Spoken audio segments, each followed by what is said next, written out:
Good morning, fam. The date is April 10th, 2016. Woke up naturally today, actually, at about 9:30. So, that's different. Nice to sleep in a little bit today. I took my pre-workout moments ago. Oh, shit.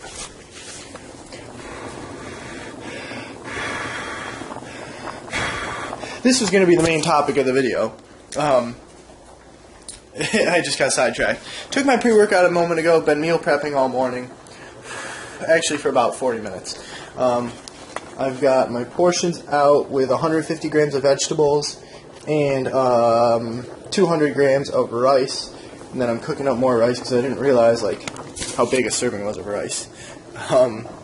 But this is kind of the topic of the video because as I get more cut, I should say, the thing with IIFYM is yeah, it works, and I've stood by. That's my approach to dieting for a long time. I've done bro dieting, I've done macro dieting, and I do feel food choices matter, which is funny because I change my stance on this sometimes depending on the results I'm seeing. And eating all whole foods, first off, it's healthier for you. You're not getting all the preservatives. Not that they're necessarily a bad thing, because as I've said it time and time again, I don't think aspartame's as bad as people think. I don't think there's certain things that they add to food that are bad. I don't think GMOs are necessarily as bad as people think. I think that's a marketing thing and something that certain food companies bank on simpletons and consumers that are not thinking of things in the big picture. So things like buying organic bananas and non-GMO bananas versus regular bananas, or things that are not sprayed with pesticides, because you don't eat the banana peel anyway, and yet they charge you 50% more for the bananas that are, free of pesticides and all that.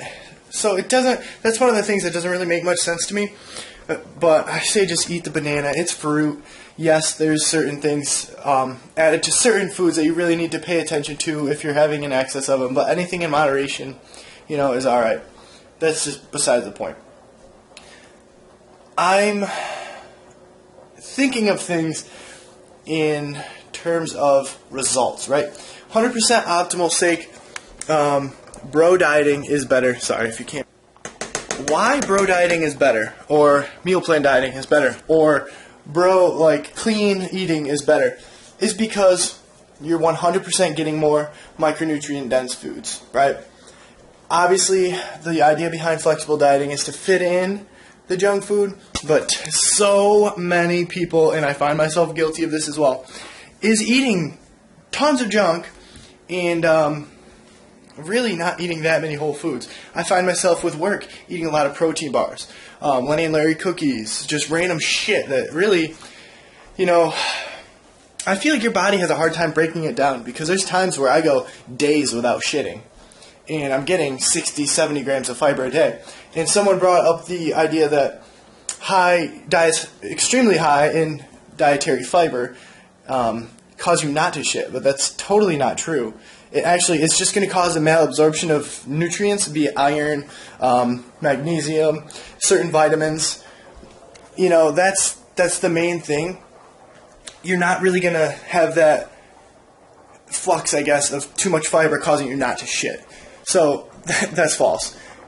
But I'm getting tons of fiber, I'm taking a fiber supplement, and I'm not shitting. So this tends me to think that the food choices that I'm making are causing an adverse effect with my digestive system, my GI tract, and just the way my body's responding to things. So what I'm doing is I'm starting to cut out the shit and just eat more whole food, as you see by my correct shit. So white rice, brown rice, don't think it's a huge deal.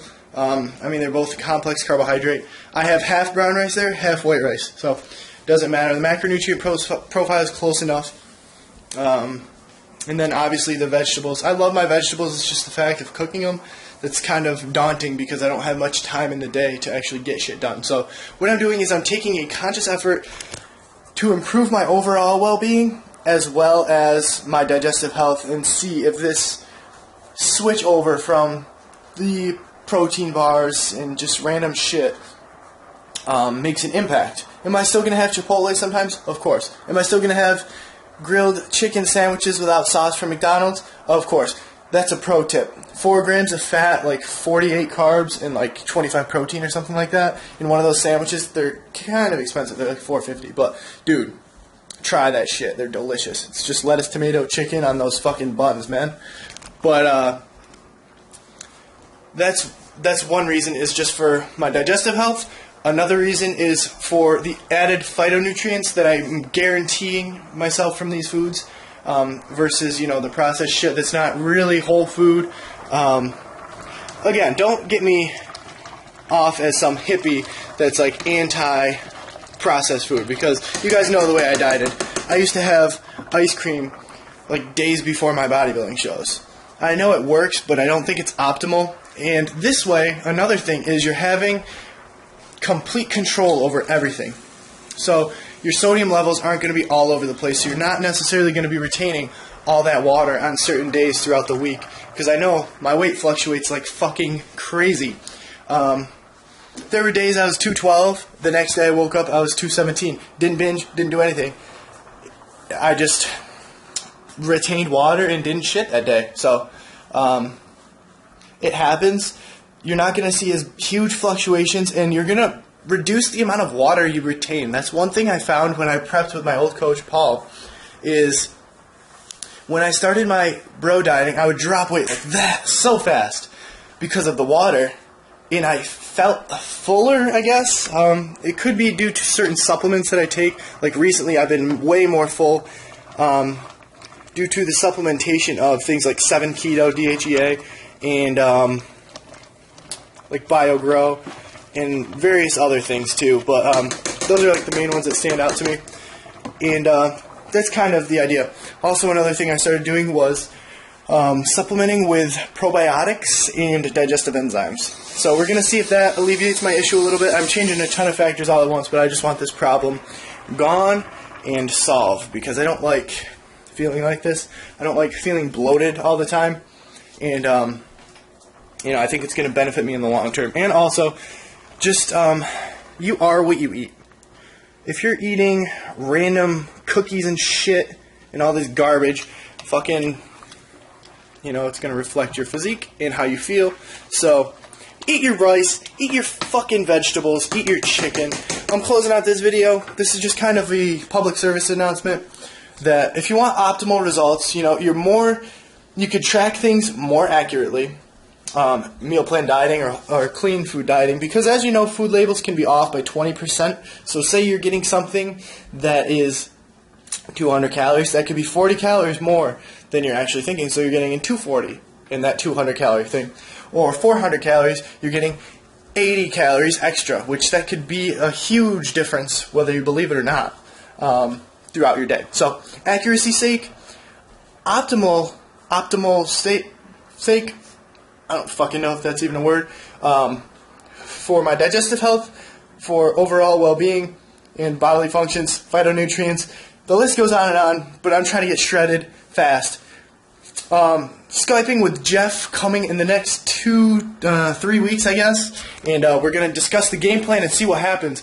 Current body weight this morning, 213.1, which I'm still retaining a bunch of water, so I've been drinking a lot of tea, so that's ridding me of the extra water weight as well, because I know whenever I have a reefy day, I retain water like crazy, so, and break out apparently, so fuck.